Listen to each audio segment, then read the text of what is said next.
1992 চনতে প্ৰতিষ্ঠিত বাল্য নিকেতন কাকজান ৰাইজৰ দাবীৰ প্ৰতি সন্মান জনাই 2022 চনত উচ্চতৰ মাধ্যমিক শাখাখুলি পাঠদান আৰম্ভ কৰিছিল।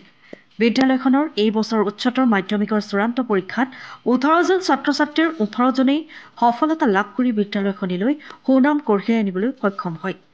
ইয়াৰ ভিতৰত 4জনে ষ্টাৰসহ উত্তীৰ্ণ হোৱাৰ লগতে মুঠ 7জনে প্ৰথম বিভাগত 11জনে দ্বিতীয় বিভাগত উত্তীৰ্ণ হয়।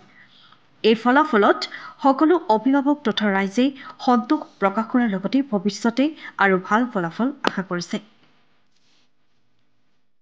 আমাৰ এই বিদ্যালয় 1992 চনত স্থাপিত হৈছিল। ইয়াৰ পৰাই 3জন ছাত্ৰ ছাত্ৰীয়ে অসমৰ ভিতৰত হাইস্কুল শিক্ষান্ত পৰীক্ষাত স্থানপ্ৰাপ্ত পাইছে আৰু বহুত ছাত্ৰ ছাত্ৰী ইয়াৰ পৰা অধ্যয়ন কৰি ওলাই গৈছে। তেওঁলোকে বহুতো SCS ভাল ভাল পদবীলৈ গৌৰৱ কৰি চাকৰি কৰি আছে। মই সেইকাৰণে এই বিদ্যালয়ৰ পৰা আমি গৌৰৱ অনুভৱ কৰিছোঁ আৰু অসম চৰকাৰে যেতিয়া NPS লগাইছে, NPSৰ লগত এতিয়া হায়াৰ ছেকেণ্ডেৰী হ'ব লাগিব বুলিছে 9, 10, 11, 12। আমাৰ এইবছৰ 12ৰ প্ৰথম বৰ্ষত কলা শাখাত আমাৰ 18জন ছাত্ৰ ছাত্ৰীয়ে তাৰে 4জনে ষ্টাৰ মাৰ্ক পাই আমাৰ বিদ্যালয়লৈ গৌৰৱ কঢ়িয়াই আনিছে। লগতে আমি অসম হায়াৰ ছেকেণ্ডেৰী কাউন্সিলৰ পৰা আমি কলা আৰু বিজ্ঞান শাখাৰ পাৰ্মিশ্যন পাইছোঁ আৰু এই বছৰ আমি বিজ্ঞান শাখা আৰম্ভ কৰিবলৈ আৰম্ভ কৰিছোঁ। তেনেকৈ আমাৰ বিদ্যালয় পৰিচালনা সমিতিয়ে বিভিন্ন ধৰণৰ লেবৰেটৰী চেবৰেটৰী বনোৱা শ্ৰেণীকোঠা বনাই সুবিধা কৰি দিছে। শিশুসকলে যিটো চেষ্টা কৰে, তেওঁলোকে হোমৱৰ্ক যথেষ্ট কৰি আহে, ক্লাছত তেওঁলোকে ধুনীয়াকৈ প্ৰতিটো বিষয়ে পাঠদান আগবঢ়ায়।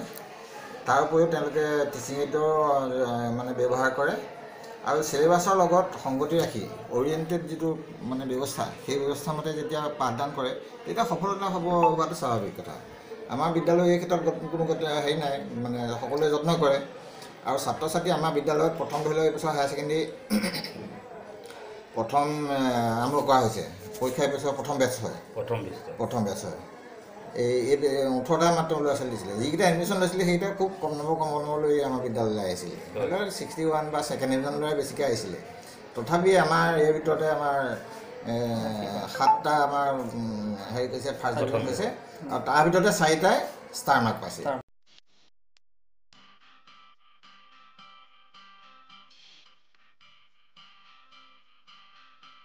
টিয়কৰ পৰা বিৰাজ Kumar Bora report, time of Assam.